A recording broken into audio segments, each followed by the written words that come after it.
Hi, everybody, and welcome to another episode of the Hubler Auto Group Coach's Corner. I'm your host, Thomas Crow, and with me today is what a lot of people consider the world's okayest dad, Brian Powers. That is what it says in my office, yes. Hello and welcome, everyone. We have with us today a very special guest. We have the second person by this name to interview in 3 weeks. A few weeks ago, we had the defensive coordinator of your Franklin Community High School Grizzly Cubs, Matt Taylor. But today, no offense, other Matt Taylor, but we take a step up in Matt Taylor's. We have with us entering his second year as Indianapolis Colts play-by-play guy for the radio. We have with us Matt Taylor. There you go. It's a very common name. There was, it's funny growing up. There was I went to Roncalli High School, and there was a defensive end or a running back, someone of note from Franklin Central High School of the same name, Matt Taylor. And he did something big. He got his name in the paper a handful of Friday nights, and everybody congratulated me on a touchdown I scored against Decatur Central in a game I did not play in. So I'm kind of used to it. It's a very common name, but I appreciate you guys having me. It's good to be here. Yeah, thanks for stopping by, Matt. We were really happy to get you on here. And I gotta give a shout out to Franklin College President Kerry Prather for getting us in connection. KP's the man. You always want to be on his good side. That's a place to be in life. Yeah. All right. So Matt, can you just give us a little bit of a rundown of not only how you got into the broadcasting field, but also how you got involved with the Indianapolis Colts? Yeah, sure. I'll give you the Cliff Notes version. I mean, I was blessed at a really early age to know exactly what I wanted to do. I was that stereotypical 10-year-old kid that knew that he had a handful of passions in life, and to marry them up was my ideal goal. And that's, I love playing sports. I love being around sports. My best sport growing up was football, and so I liked that sport the most. And then I enjoyed radio, and I listened to a lot of radio growing up. Local radio was kind of my thing as a kid. It still is. I thought I wanted to be on Bob and Tom doing impressions. I just wanted to be behind a mic doing anything. And I also loved listening to games. And around here, we had a lot of really good ones. We got Mark Boyle with the Pacers, who's still doing it. Don Fisher with the IU Hoosiers. Joe McConnell at the time was doing Purdue football. And so I would just listen to a lot of games because I wanted to listen how the good ones sounded, and I wanted to understand what made a really good broadcast. And so I tried to copy a lot of that. I tried to emulate that, and played 3 sports growing up in high school. Went to Franklin College, played football there 4 years. It was a great opportunity for me because it was a small school with a lot of opportunities, and I got to play football, but then also really immerse myself into the campus radio station and all the mediums there on campus. And there's that funny story about how I was the general manager of the radio station, and I'm setting up the radio gear 2 hours before a game I'm getting ready to play in. I'm setting up the broadcast equipment up in the press box in half uniform. So that's just the kind of experience that it was, and I loved it. I loved every minute of it. And so, again, I knew really early on that I wanted to have a career in sports, and I wanted to have a career in broadcasting. And so after college, I did everything I could. I mean, I didn't say no to any opportunities. Coming out, I thought I was going to be the next Bob Costas, things are going to happen for me right away. And obviously that didn't happen. And so, you name it, I did it. I mean, I was part-time at a country music station in Newcastle, Indiana, and I hate country music, but it was a chance to get behind a mic and do some of that. I did stuff for Indiana University. I did some of their Olympic sports on a web stream. I did a lot of high school football, did a lot of small college football, for TV and radio and for different streams. So got a chance to go over to MS Communications in downtown Indianapolis. I was part-time as part-time could be. I worked there for a handful of years, gradually kind of moved my way up in the food chain there, eventually became full-time, produced a lot of shows, ended up doing a lot of stuff with their connection with the IHSAA, the Champions Radio Network. So did a lot of play-by-play for a ton of sports. was a fill-in host, fill-in podcaster. So kind of just a jack of all trades guy, not only in front of the mic, but behind the mic. And then in 2012, had a chance to take advantage of an opportunity and work for the Colts. Same kind of thing, just got my foot in the door, was given the task of operating the network and doing all the production stuff.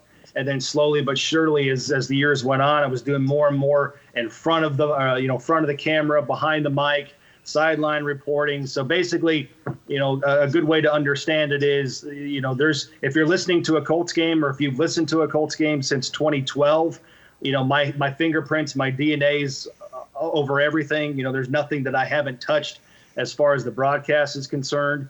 And then, as you guys said to start it, the last couple of years I've been doing play-by-play. So now I'm, essentially just I've done everything you could possibly do within the organization as far as radio is concerned. So it's definitely a dream come true. It's not lost on me to be able to do what I wanted to do since I was 10 years old in my home market. Home games are 15 minutes away from me.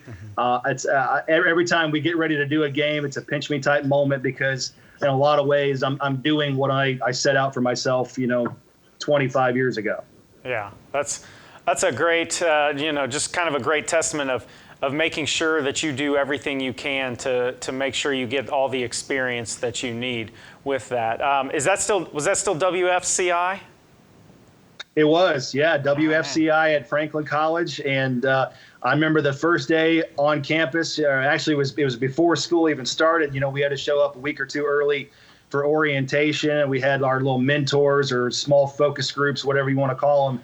And I remember, walking out of that room saying, where's the radio station and how can I get involved? And really from day one, it was all about just getting behind the mic.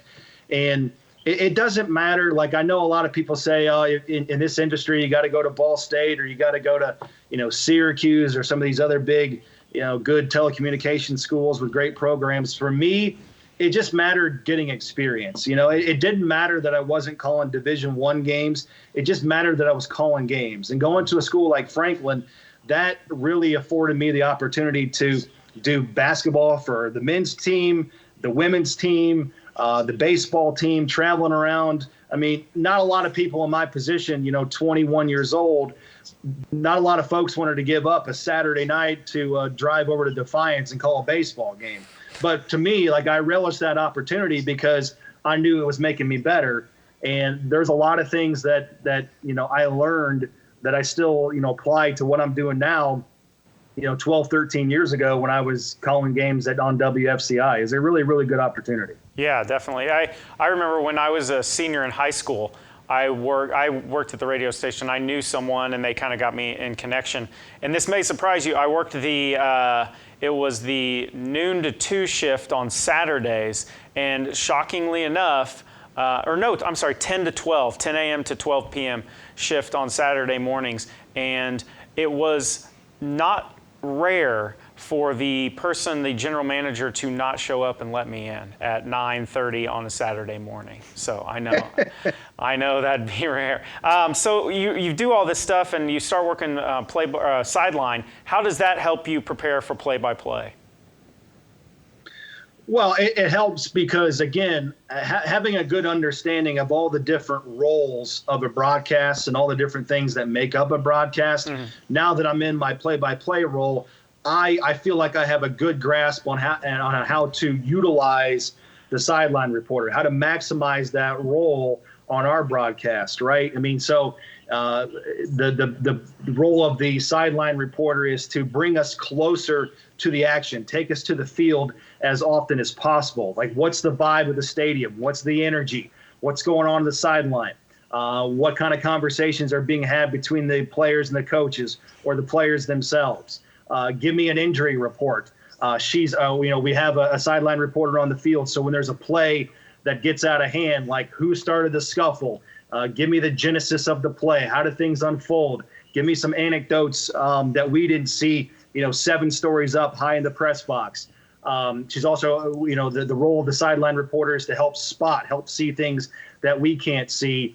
How close is the first down?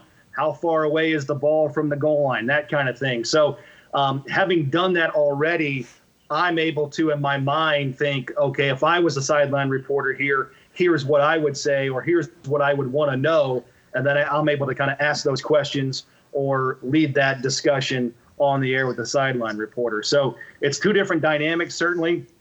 The sideline reporter's there to, again, do all those things, but also add in featurey type nuggets, some anecdotal things. If we get talking about a player or a coach or a part of the game.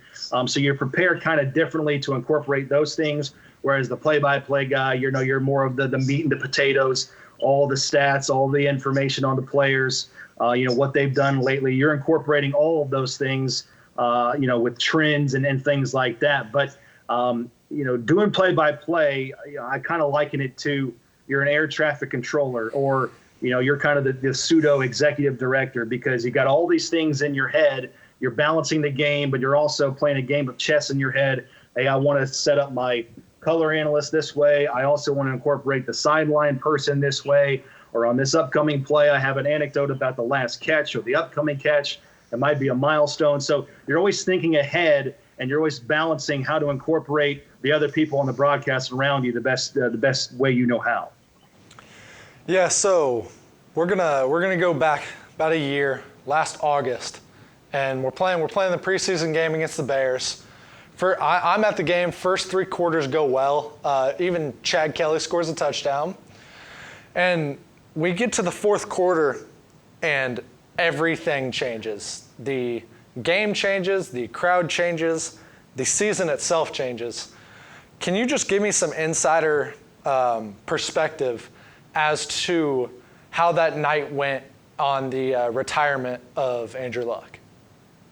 Well, it's certainly a night I'll never forget. And as you said, it happened in the middle of the 3rd quarter.